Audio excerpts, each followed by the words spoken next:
സുരക്ഷാ മാനദണ്ഡങ്ങൾ പാലിക്കാതെയുള്ള മണ്ണെടുപ്പും സംരക്ഷണ ഭിത്തി നിർമ്മാണവും മൂലം മൊബൈൽ ടവർ ഏതു നിമിഷവും ഇടിഞ്ഞു വീഴാവുന്ന നിലയിൽ.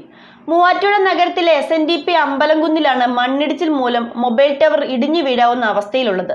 പ്രശ്നത്തിന് പരിഹാരം കാണണമെന്നാവശ്യപ്പെട്ട് പ്രദേശവാസികൾ നഗരസഭാ സെക്രട്ടറിക്ക് പരാതി നൽകിയിട്ടുണ്ട്. സുരക്ഷാ മാനദണ്ഡങ്ങൾ പാലിക്കാതെയുള്ള മണ്ണെടുപ്പും സംരക്ഷണ ഭിത്തി നിർമ്മാണവും മൂലം മൊബൈൽ ടവർ ഏത് നിമിഷവും ഇടിഞ്ഞു വീഴാവുന്ന നിലയിലാണ്. സമീപത്തുള്ള വീടുകൾക്കും ഇത് ഭീഷണിയായിരിക്കുകയാണ്.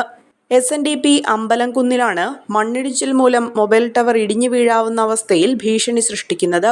സ്വകാര്യ വ്യക്തിയുടെ ഉടമസ്ഥതയിലുള്ള സ്ഥലത്ത് കെട്ടിട നിർമ്മാണത്തിനായി നടത്തിയ മണ്ണെടുപ്പാണ് വില്ലനായത്. ടവറിന് ചുറ്റുമുള്ള കരിങ്കൽ കെട്ടുകൾ പലയിടത്തും ഇടിഞ്ഞു വീണ് കഴിഞ്ഞു.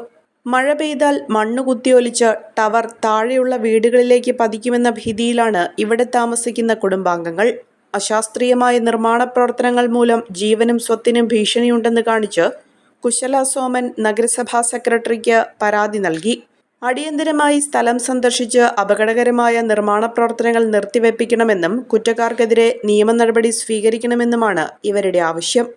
അഹല്യയിലെ വിദഗ്ധരായ ഡോക്ടർമാരുടെ ചികിത്സ കൊണ്ട് എനിക്ക് എന്റെ കാഴ്ചശക്തി പൂർണ്ണമായും തിരിച്ചു കിട്ടി. ഇപ്പൊ എനിക്ക് ഈസിയായി വായിക്കാം. നേത്ര സംരക്ഷണത്തിന് നമ്മുടെ Ahalya. Ahalya foundation eye hospital, കേരളത്തിൽ എല്ലായിടത്തും.